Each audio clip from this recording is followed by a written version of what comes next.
At starte op som selvstændig er et stort skridt. Jeg har lært utrolig meget igennem hele den her proces. Blandt andet hjemmeside, hvad der skal være på den, og alt det tekst, der skulle beskrives, lave flyer, uddele dem. Der er rigtig mange ting at holde styr på.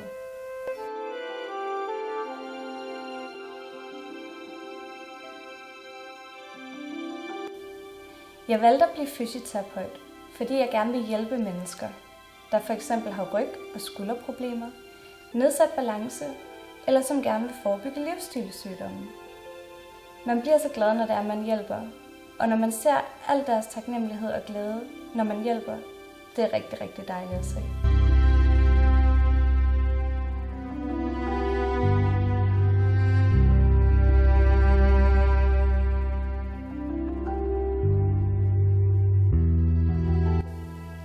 Jeg kan komme med et eksempel på en, jeg har hjulpet.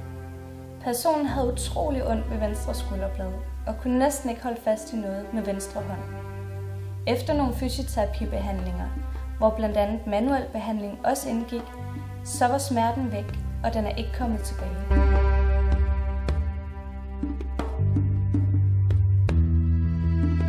En anden ting er for eksempel, når man giver en gravid graviditetsmassage. Nogle gange så begynder den lille at spærre igen i maven, og det er da dejligt livsbekræftende.